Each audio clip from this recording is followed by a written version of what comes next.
Well, a lot going on. First, I apologize.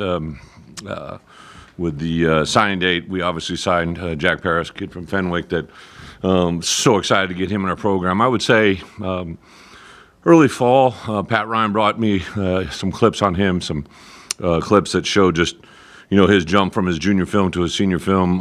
Obviously, tags the head coach at Fenwick, Tagliabue, really just emphasized how much of a good player he was, and I would say, especially at that time of the year, we don't have a lot of scholarships left, and you see these juniors that take big jumps their senior year, and I thought Jack was a great example of that. And when you watch his film, just very, very explosive, very dynamic, good awareness, plays extremely hard in the league he plays in, and to hear the coaches talk about him, to play against him, just kind of raised my awareness, but also because of what I witnessed in recruiting here at Illinois the last 4 years. I knew if I made an offer early, it would bring a lot of people in on it, and just chose to make a little bit of a walk quietly. And about a week before signing date, reached out to Tagliabue and said, "Hey, this is what I'm thinking. What do you think?" And basically made arrangements for the official visit. I hadn't had a chance to sit down with Jack at that point, and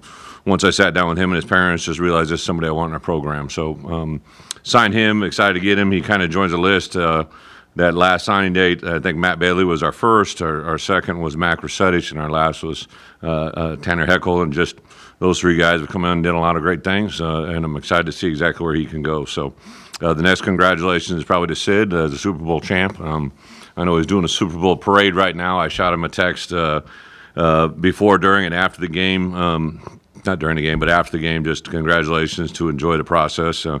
I'm super excited for him and what his career is. It was classic. It was probably Wednesday or Thursday of game week, and I shot him a text and just said, "Hey, hope you're enjoying the week." And he said, "Next time I'm coming back as a starting safety," right? Like, he's just always thinking about what's in front of him, what's ahead of him. I thought it was pretty interesting to see Jalen Hurst did an interview that they asked him who was kind of the guy that was the unsung hero on the football team, on his team, and he made reference to Sid, and it just kind of shows the effect that he's had on an NFL organization, just like he had an effect on us here at Illinois. So super excited. Actually, ironically, I was down in the weight room today watching some of our crews work out, and I looked upstairs, and on the treadmill was Johnny Newton. So I was able to see Johnny. He's in town, I guess. Terrence Shannon getting honored on Saturday. So I said, "What are you doing in town?" He said, he told me that, so I didn't even know that. But got to chat with Johnny this morning and see how excited he is about his future. Really had a great year as well. So excited for all those guys to get their opportunities.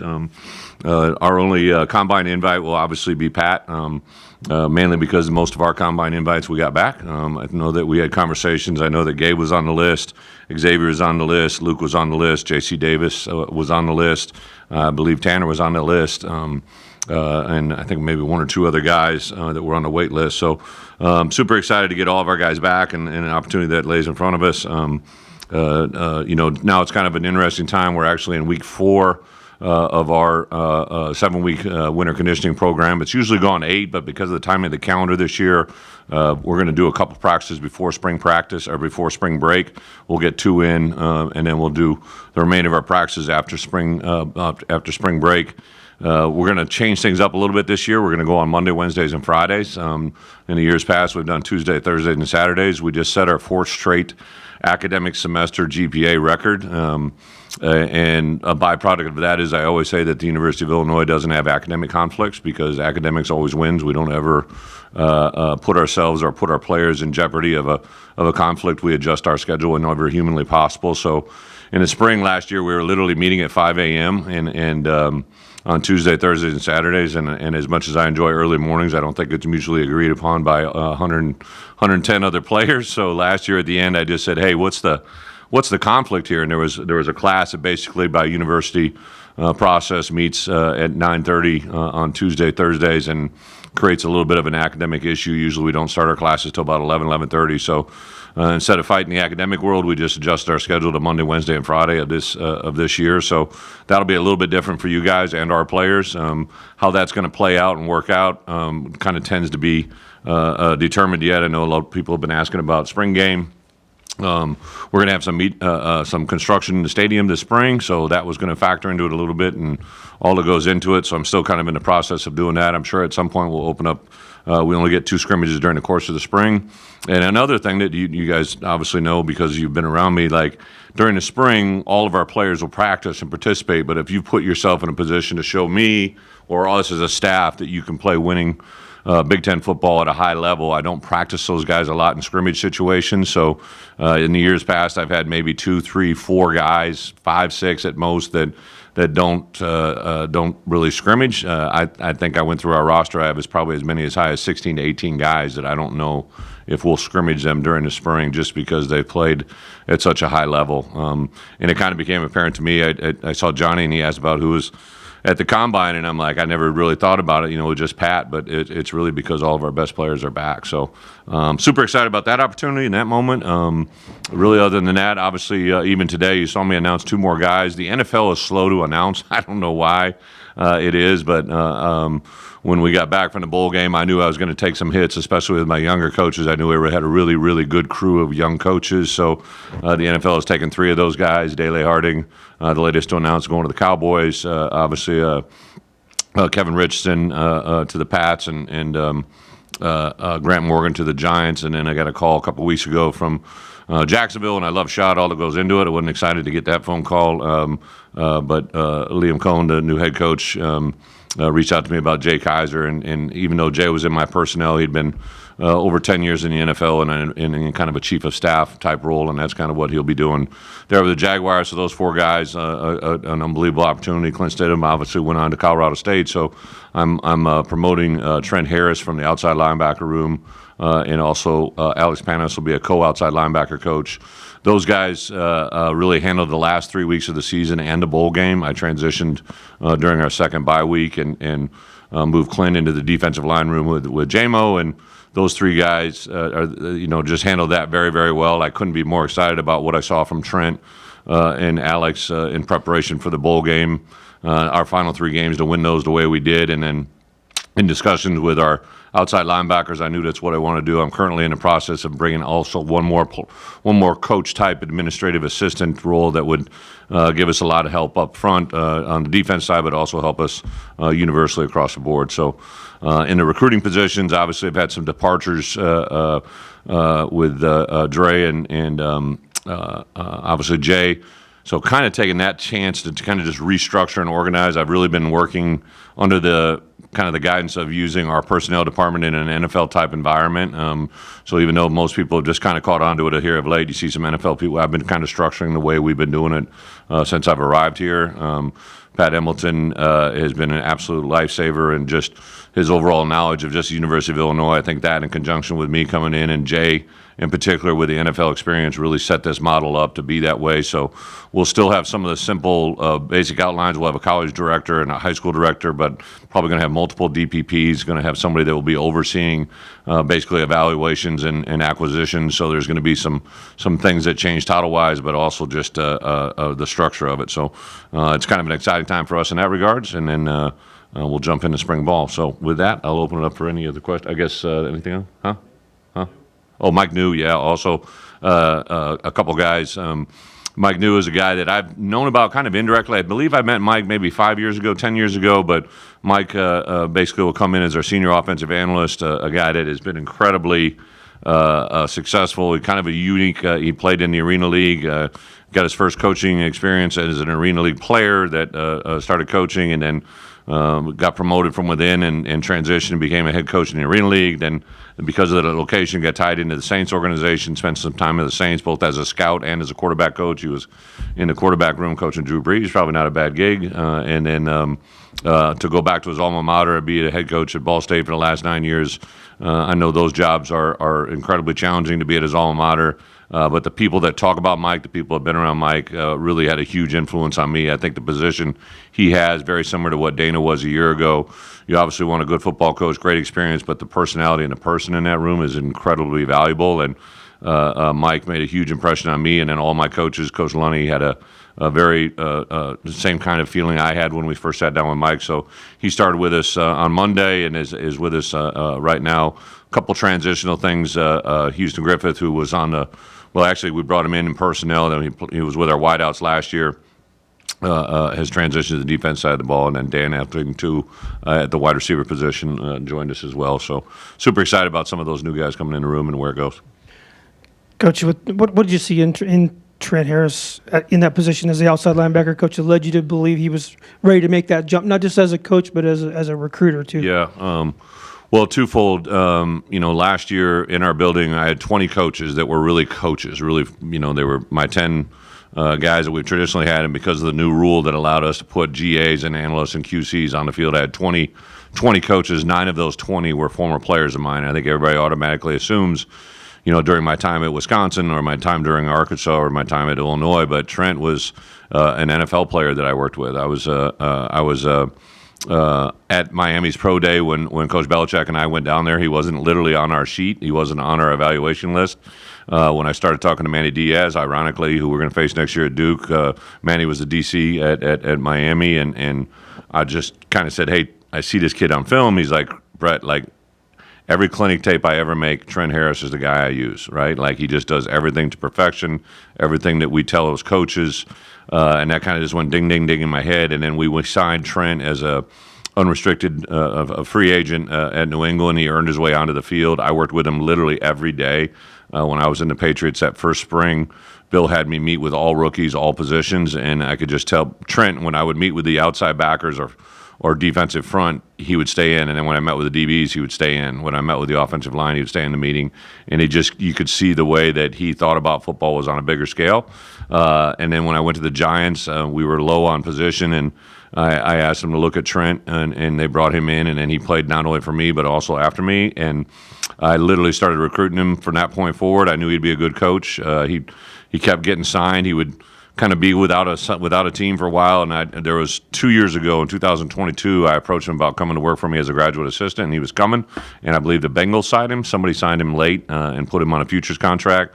So it kind of delayed it a year, and then another year. And then last spring, I called him and said, hey, what do you think? And that's when he decided he'd come. And I said, I think this rule is going to change. It's going to allow me an opportunity. So I brought him in the fall with our coaches. The impact he had, not just on our outside linebacker room, but just everybody he works with, all the coaches. Not trying to be unduly fair to him, but he reminded me a lot of myself, and the fact that, like, he was a good player, not because I think, and I'm not saying he didn't have great talent, but he was extremely intelligent, very effective in the way he uses his body. And a lot of times those guys who played at a high level without a lot of, and don't take me this wrong way, Trent, like, you have a lot of ability, but like, those guys can usually correlate to really good coaches. To be quite honest, Aaron Henry, like, I know he thinks he's a first-team All-American, and he says that. Like, he was really a good player because of the way he played the game. Terrence Jamison, the same exact thing. Grant Morgan was obviously a decorated All-American player, but he played really well because of the way he played. Kevin Richardson, like, it's just boom, boom, boom. So when I see guys like that, that's what piques my radar. And then, to be honest, I went into Winter Park, which is Trent's high school.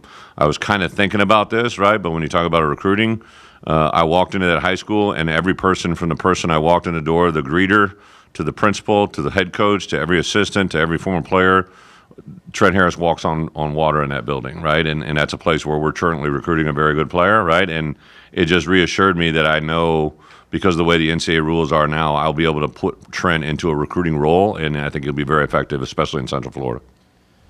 Coach, in the back here, you would think it would be hard to land transfers with the number of guys that you return. Most of the guys we talked to actually seemed like they were attracted to the high number of returners that you have. Why do you think that was? Yeah, we have 12. We have 24 new people enter the building, 12 high school and 12 transfers. And I would say our transfers are very intentional, very direct. If you just kind of go case by case, each one of those guys fills a very specific role. I tell our coaches all the time, like, listen, we retained our best 7 players, in my opinion. 7 players, in my opinion, that I know were being sought out by other schools. I sit down and talk to Gabe Ackus, and he literally tells me the volume of calls he's taking from other teams, even though he never got in the portal, which is alarming, but I understand it. And the amount of money that people are trying to get him to leave, and we retained him. Same thing with Xavier Scott. I know he had several opportunities to leave us. Melvin Priestley, J.C. Davis, Luke Holtmeyer. So we retained those 7, but I also went to acquire especially 3 or 4 high-end guys that we we knew we won, right? And I tell our staff, when you retain your best players, and in my opinion, we went to West Virginia and maybe got their best player. We went to Wisconsin and maybe, in my opinion, might have got their best player. Like those things matter, right? And really, because I was watching Hudson Clement, I saw his little brother. I'm like, well, he's a pretty damn good player too, right? Let's make it 2 for 1, right? So that one was there. And then J-Bo, he just, I knew he played at Ball State, but I kind of had focused that out, so we worried about getting J-Bo. And then the first time I called Mike New, he's like, Coach, I'm so excited that he's joining you. And I'm like, oh, I forgot you coached him, right? Like, because you don't really call the other coaches of where you're taking people from, because sometimes you don't get great information. I'm super excited about this group. I just watched those guys work out on Wednesday. It was the first time I was able to see them live, because the Wednesday before I was dealing with a personal situation. But like it was just really awesome to see those guys work. You see Kanopik, a kid that we got out of Idaho that is just literally changing his body right in front of us. Duco out of Iowa Central that's from Minneapolis. He's fit really well in that inside linebacker room. Kurt Neal and Lowry. I just Stoffel, the tight end from Mosinee, Wisconsin. Like, it's just the guys that we brought in that portal world. They're the right kind of kids, and I think they fit really well. And I would tell you their early returns look really high.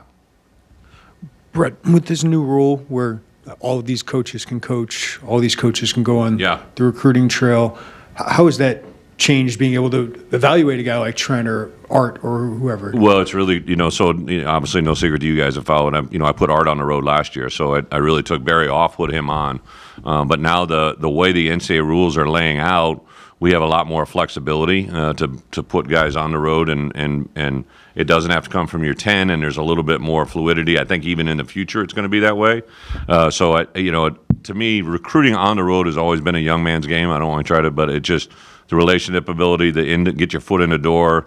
I remember, like, I was a young coach, man. I prided myself, if somebody else was going to go in 7 schools in a day, I was going to go in 10, right? I was going to be the first one there, and I was going to be the last one to leave. And I want to hire people that think that way. And then, anytime you can have, when my coaches who played for me have an existence with me, when they can go into a home and say, I did this, right, that just opens a lot of mama's eyes, right? Like, and there's no better feeling for me than someone I trust. But now I'm going to tell you, like, I can't hire all my former guys. I love bringing it. We got 2 guys on campus now that I've never met before that we got them on, and I'm just super impressed with who they are and what they are. So I think the world of college recruiting is absolutely awesome now, especially when we're getting this even, hopefully, playing field with the revenue share and the model that's going in, and it's not about the biggest checkbook anymore. Now it's getting back to who can do with what and who can evaluate and get guys in the right position. That's huge. Brett, I'm curious, where do you see spring ball kind of going from a schedule standpoint or whatnot? Do you see it looking more like NFL OTAs, short and sweet, or where would you like to see it go? Yeah, I think there's a lot of changes in the last 2 years. We had kind of treated it because we were in the foundation of building this program the way we needed to. But I think for us this year, there'll probably be a little bit of next year because of the roster limit of 105. I think you're going to have a lot more times where the good players will service one another. It'll be a little bit more NFL-ish, like the 2s might service the 1s and vice versa. And on top of that, when you have as many good players as we have returning, I think we'll probably have a lot of sharp, quick, clean practices. I don't think you got to stand out there and, do things monotonously. It's going to be challenging. Luke, there's definitely things we want him to improve upon, but I want to see where Ethan's at. I want to see where Carson's at. I want to see where Trey's at. So to get a lot of our next 3 quarterbacks, still get work with Luke and all that goes into it. But it's a little bit, I think it's not so much what's changing in college football, but for us at Illinois, how we're changing, right? And we got to still still stay true to who we are. But the rules, we got 15. I would say in the past, we've probably you got 2 that you can't throw them out, but it's glorified walkthrough. It's shoulder, it's spiders and helmets. There's one weekend we're going to practice on Monday, Wednesdays, and Fridays, but Mom's Weekend because we have Dad's Day in the fall, we're going to have a Mom's Weekend, and on that Saturday, I believe it's April 5th, we're going to have a featured practice with our moms or people that aren't moms that fill in as moms, like if it's a grandma or if it's a guardian, a sister, whoever it is, and we'll incorporate kind of a theme around that, but that'll be our only Saturday of work. We're going to practice on the Friday night of our Illinois High School Coaches Clinic to kind of let those coaches, and I really set that practice up. Even though I want us to get better, I want to see the Illinois coaches see how we work and how we treat our players. So that's a part of it. We can start official visits on April 1st of this year. So I know right now we have a visitor coming on April 3rd, 4th, and 5th he's a game changer, and a couple other guys. And so we'll incorporate spring visits like we've never done before because I think kids are just making decisions earlier. So a little bit of that comes into factors as well. Plus, spring football is when we can truly just – I literally, there isn't any other things going on. I don't do a lot of travel. I don't have a lot of outside things going on, so I can concentrate on making our guys great for 15 practices. And there's obviously still the 10-day spring transfer window coming in April, but like right now, how do you feel about where your roster is? Yeah, we have about a 111-man roster right now. We have one guy that is hanging fire, and so we could get to 112 here before spring ball. So we have to get down to 105, and we have 9 freshmen coming in. So we have about 17 to 18 guys that in our program right now that I honestly, over the next 2 to 3 months, we got to make some decisions, right? We got to be at, when we go to play Western Illinois on that Sunday, I got to be at 105. I know that, and because of that, I think I would say our roster is pretty set, but I think we'll probably have a variance of maybe 5 guys either way, right? Like, I don't know if I can predict that, there might be a couple guys leave, but I think there's probably always going to be in our mind a group of guys that you just got to be aware that they could stay or they could go, right? I think for me, the guys that we have locked in as our top 25, 30 players are pretty locked in. It's that next group of guys that maybe there's a guy that doesn't want to be a second string right guard. Maybe there's a guy that doesn't want to be a backup D tackle, right? Maybe there's a guy that doesn't want to be the 5th outside linebacker. Whatever it is, those are the guys that you can never really predict and don't understand. But it's also a time for us at that point to have a chance to acquire other talent. There's a lot of transfers that I always talk about. The NFL development is something that's super attractive, whether it's Johnny or the secondary. Just as a coaching staff, is that something you lean on when you're recruiting transfers across the country that I could maybe get you to the NFL? Yeah.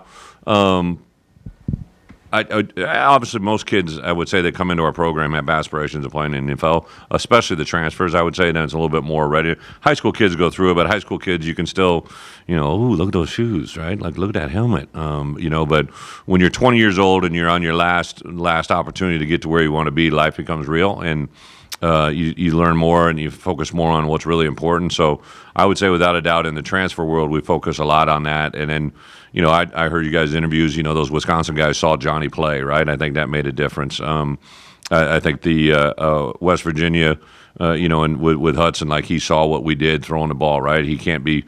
There's a couple coaches that want to bring up my stats from 2008 when we ran the ball more than we threw it, right? And they say, well, that's who he is. Well, hell, I'm a little bit different guy from 2008, right? So, like, everything's and then the success we've had in the back end, DB wise, right? Like, I tell you, that probably what helped us keep guys, right? Like, I mean, if you're a DB in our program playing as good a football as you ever played, the foreshadow should tell you, if I just stay here and continue to do things really well, good things are going to happen, right? So, there's a little bit of everything. Every guy's a little bit different. Usually when I meet or visit with a kid for the first time, I know something that's going to click with him, or I feel something. So, I'll do a little thing. I'll just, go to my phone and I'll literally start Wikipedia and every player that's ever been played for me that's played at that position. I'll just literally just sit there and forward them 8, 9, 10. I got 9 tight ends played in the league. I've had, 15 plus O linemen. Like, I'll just kind of hit it there and I'll just keep it. I don't say nothing. I just hit it, right, and then I'll copy in usually their parents or their agent or whoever, and just, it's really hard to avoid facts, and I think that's something that's probably working in our favor for sure.